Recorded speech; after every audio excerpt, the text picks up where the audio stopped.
So I'm going to tell you a story and explain why I find it's really important to work with clients who want to create change in their life. And so bear with me. This is a little bit longer video. I graduated from my social work program, my MSW program, in Ann Arbor, Michigan, the University of Michigan, in 1992, a long time ago. And I had been working with women at the Center for the Education of Women on the campus of the University of Michigan. And I loved that work. I was a counselor for them. I also was involved in some of their research studies and focus groups that they did.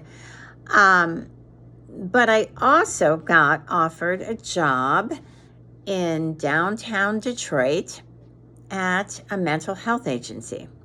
And it was a job that was just part-time as a contractual therapist and mostly in the evenings. And I only worked in the downtown Detroit area for a little while. Then they put me in a satellite office in one of the outlying areas. So at that time, I was a novice. I was still learning, even though I had my degree. And I worked for a supervisor at this mental health agency who was absolutely phenomenal. He was a very seasoned social worker named Charlie Geiger. I think I can say his name. He was quite remarkable. And he was probably about 70 years old at that time and had worked, his whole life as a clinical social worker. And the work he did at this agency was working with men who were court-ordered to be in counseling because they were perpetrators of domestic violence. A really difficult group. And Charlie taught me so much. He taught me how to hold compassion in ways that was really difficult. So when I joined this agency, he said to me, I'm giving you 2 of these cases. And my first reaction was, oh, no, this is not who I want to work with at all. I don't want to work with these perpetrators. And he said, no, you need this. You need to go outside your comfort zone as a social worker. So I worked with these clients, these men. And it was probably the hardest work I think I've ever done. I had so much trouble in being objective and holding space for these individuals who did not want to be in counseling. And I realized at that time how difficult, almost impossible it is to work with a client who is forced to be in counseling to change their horribly abusive behavior. I remember, honestly, one time I felt so much rage inside me that I actually yelled at my client, this man who was being horrible towards his partner that he had abused, who was also in this session, and basically threatening her in the session. It was so difficult. And I did not manage it very well either. As a social worker, I did not. And I processed all of this with Charlie. I mean, Charlie was so great about listening to me and helping me work through the feelings I had, this is anger inside me that towards these clients I was supposed to be helping. And I really appreciated his advice, his guidance, his supervision, the way that he helped me deeply reflect on my practice as a social worker. But I also learned at that time that I did not want to work with clients who did not want to create change in their life. I wanted to work with clients who wanted to be there in my office and who wanted to be honest with me, that I didn't feel like these perpetrators were being very honest. So that was my only experience with those two clients. And I was able to move on and do the work that I really treasured, which was working with women and working in groups with women, all of that. It was fabulous. And here I am now.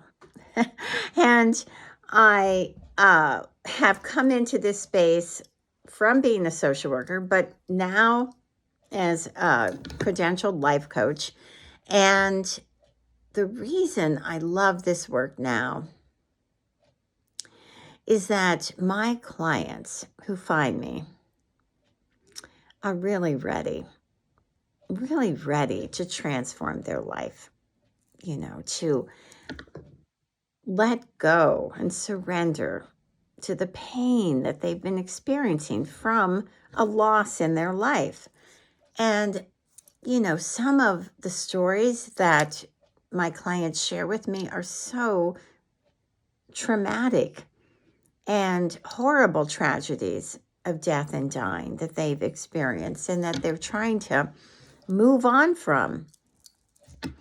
And I just have to say, I really appreciate their trust in me and their honesty. We cannot do this work together without that honesty. I will be honest with you if you're my client, and I expect you to be honest with me. And it happens. I see it every single day. And I just needed to share that story with you because it was an awakening for me. At that time in my career, a long time ago, I realized how difficult, almost impossible it is to support a client in changing their life and changing some horrible patterns in their life unless they are willing and ready to embrace that change. And I know that some of those perpetrators did change, like Charlie got them to a place of change. But I really believe that at some point they needed to step into that awareness and that place of confessing that they had hurt somebody in their life, terribly hurt somebody, and that they were willing to heal from that. You can't force somebody to heal in their life. You cannot. No professional can do that, no matter how accomplished they are. It really takes the energy, the commitment of the client to be ready to heal. That is what I wanted to share with you. And I hope it's a little bit more insight into the kind of work I do. I am honest when I do a discovery call with a potential client. If I don't feel like they're really ready to do the work, I have to let them know. I'm obligated to tell them that. And if there's an ounce of courage and awareness that, yes, they do want to be ready, then it might be possible. But, when clients sit in denial and anger and bitterness and horrible remorse that they feel like is hopeless, then they're not really ready. You've got to get to that place of self-awareness that you can heal from it. I love doing this work. I love seeing the success of my clients. And I am so appreciative that the women who work with me trust me and allow me to hear their stories. It's difficult for them, I know, to tell their stories. It's painful to have to revisit all of that. But I am so grateful that they do it, because that's the only way that we can begin our work together. I hope this helps to explain things a little bit more. I do feel very privileged to be in this space as a coach, former social worker, and be able to support the clients who come to me.